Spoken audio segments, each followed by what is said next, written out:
Assalamualaikum warahmatullahi wabarakatuh. Di pertemuan pertama kali ini, kita akan membahas mengenai pengertian dan konsep dasar penelitian. Pembahasan kali ini dimulai dengan pengertian penelitian menurut beberapa ahli. Yang kedua, konsep metodologi penelitian. Yang ketiga, ciri-ciri keilmuan. Yang keempat, identifikasi masalah. Yang kelima, elemen penelitian. Yang keenam, tujuan penelitian. Yang ketujuh, kegunaan penelitian. Pendekatan ilmiah dan non-ilmiah, kriteria metode ilmiah, dan beberapa langkah dalam metode ilmiah. Juga kita akan membahas mengenai teori kebenaran dalam pendekatan ilmiah, ciri-ciri penelitian ilmiah, juga ciri-ciri pendekatan non-ilmiah. Silakan disimak. Di awal slide ini kita harus tahu dulu apa itu penelitian. Penelitian adalah pekerjaan ilmiah yang bermaksud mengungkapkan rahasia ilmu secara objektif. Ini dengan dilengkapi bukti-bukti yang lengkap. Di sini ada beberapa pengertian penelitian dari beberapa ahli. Silahkan kalian simak. Sedangkan metode penelitian di sini yaitu suatu cabang ilmu yang membahas tentang cara atau metode yang digunakan dalam kegiatan penelitian. Jadi metode di sini membantu para peneliti untuk membahas bagaimana cara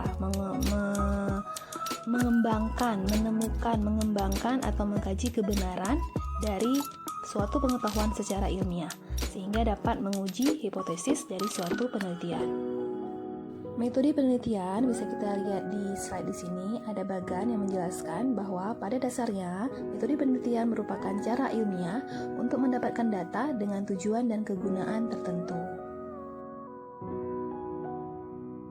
Dalam pelaksanaan riset harus didasarkan pada landasan teori dan metodologi dengan menemukan, mengembangkan problem, dan mengkaji kebenaran untuk memperoleh sebuah jawaban.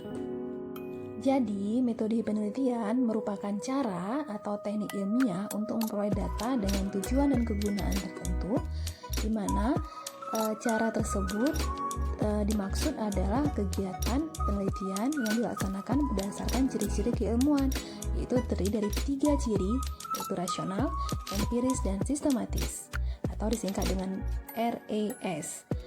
Rasional berarti penelitian dilakukan dengan cara yang masuk akal sehingga terjangkau oleh nalar manusia. Kemudian empiris berarti cara atau teknik yang dilakukan selama penelitian itu dapat diamati oleh indera manusia sehingga orang lain dapat mengamati dan mengetahui cara atau teknik atau langkah yang digunakan selama proses penelitian. Sedangkan sistematis adalah proses yang dilakukan dalam penelitian itu menggunakan langkah-langkah tertentu yang logis. Salah satu unsur terpenting dalam metode penelitian adalah penggunaan metode ilmiah untuk mengidentifikasi besar kecilnya objek atau gejala dan mencari pemecahan masalah sehingga hasil yang diperoleh dapat dipertanggungjawabkan kebenarannya secara ilmiah. Dalam identifikasi masalah, didahului dengan menemukan problem atau fenomena, di mana fenomena ini harus didefinisikan secara tegas dan jelas sehingga kegiatan selanjutnya dapat dilakukan dengan baik. Di slide ini ada contoh dari identifikasi masalah yang harus dapat didefinisikan secara jelas dan tegas. Elemen-elemen dari penelitian itu dimulai dengan pengumpulan data dan pengumpulan data sehingga diperoleh data yang valid yang memperoleh derajat ketetapan atas kemungkinan jawaban yang dapat dibuktikan secara handal dan objektif. Ada 3 tujuan penelitian, yaitu yang pertama, membantu memperoleh pengetahuan yang baru, yang kedua, memperoleh jawaban atas suatu pertanyaan, dan yang ketiga, memberikan pemecahan atas suatu masalah. Sedangkan kegunaan penelitian yaitu membantu manusia meningkatkan kemampuannya untuk menginterpretasikan fenomena-fenomena yang ada dalam masyarakat yang kompleks dan berhubungan sehingga fenomena tersebut mampu membantu hasrat ingin tahu manusia. Dan kita akan membahas mengenai pendekatan ilmiah dan non-ilmiah. Yang kita ketahui, penelitian itu dimulai dengan hasrat ingin tahu, kemudian timbul pertanyaan, kemudian timbul kebenaran yang dikaitkan dengan pendekatan ilmiah dan pendekatan non-ilmiah. Kata non-ilmiah itu didasarkan pada akal sehat, pada kebetulan, pada wahyu, pada spekulasi atau otoritas. Sedangkan pendekatan ilmiah didasarkan pada logika, penalaran, dan pengembangan teori. Dalam metode ilmiah Di sini didasarkan pada logika, landasan teori, dan metode penelitian yang pelaksananya itu dalam bentuk atau melalui penelitian yang tunduk pada hukum-hukum logika, deduksi, dan induksi. Ini siklus yang terus terjadi pada metode ilmiah. Dalam pendekatan ilmiah, itu dituntut untuk melakukan dengan cara dan tata urutan tertentu sehingga diperoleh pengetahuan yang benar atau logis. Cara ilmiah ini harus dapat diterima oleh akal dengan berpikir ilmiah. Apa itu berpikir ilmiah? Berpikir ilmiah adalah sikap skeptik, analitik, dan kritik. Skeptik di sini selalu menanyakan bukti dan fakta yang mendukung pertanyaan. Analitik selalu menganalisis setiap pertanyaan, dan kritik selalu mendasarkan pikiran atau pendapat pada logika. Bisa kita simpulkan, kriteria dari metode ilmiah ini ada 6, yaitu berdasarkan fakta, bebas dari prasangka, menggunakan prinsip analisis, menggunakan hipotesis, menggunakan ukuran objektif, dan menggunakan teknik kuantifikasi. Ada beberapa langkah dalam membuat penelitian dengan pendekatan metode ilmiah. Yang pertama, merumuskan serta mendefinisikan masalah, mengadakan studi kepustakaan, menentukan model untuk menguji hipotesis, mengumpulkan data, menyusun dan menganalisis interpretasi, membuat generalisasi dan kesimpulan, dan yang terakhir membuat laporan ilmiah.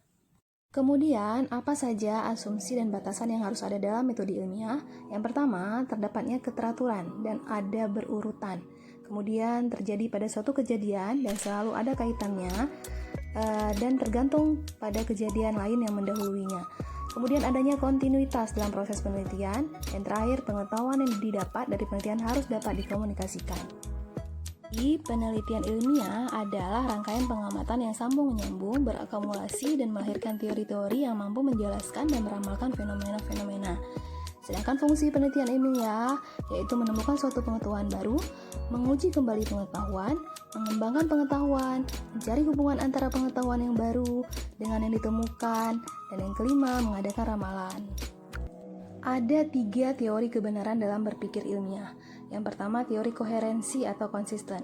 Di sini yaitu ungkapan istilah di sini penelitian harus selalu sama.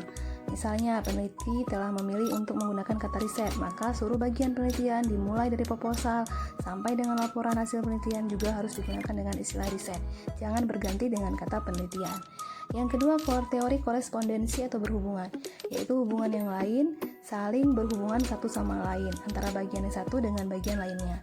Yang ketiga, teori pragmatisme. Di sini yaitu kebenaran suatu pernyataan diukur dengan kriteria yang didasarkan pada logika pengamatan. Kemudian kita harus tahu bagaimana ciri-ciri atau tanda-tanda penelitian ilmiah. Ada 8 ciri. Yang pertama, purposiveness, yaitu mempunyai tujuan dan sasaran yang jelas. Kedua, rigor, yaitu dilakukan secara hati-hati atau carefulness. Yang ketiga, testability, dapat dilakukan pengujian. Yang keempat, replicability, dapat direplikasikan. Yang kelima, precision and confidence, dilakukan dengan teliti dan memiliki derajat kebenaran yang dapat dipercaya. Yang keenam, objectivity, dilakukan dengan cara tidak memihak. Yang ketujuh, generalizability, dapat digeneralisasikan pada populasi. Yang kedelapan, parsimony, yaitu menganut prinsip kesederhanaan. Yang terakhir, kita membahas mengenai pendekatan non-ilmiah. Di sini ada beberapa hal yang berkaitan dengan pendekatan non-ilmiah, yaitu diantaranya 1. Akal sehat, prasangka, otoritas ilmiah, penemuan kebetulan dan coba-coba, pendekatan intuitif atau dorongan hati. Yang keenam, perumusan kabur atau masih bersifat abstrak. Yang ketujuh, masalah tidak selalu diukur secara empiris. Yang kedelapan, jawaban tidak diperoleh dan hasil pengamatan data di lapangan. Yang kesembilan, keputusan tidak didasarkan pada hasil pengumpulan. Dan yang kesepuluh, kesimpulan tidak dibuat untuk diuji ulang oleh orang lain. Sekarang waktunya kalian latihan. Silahkan jawab soal latihan tersebut. Selamat bekerja.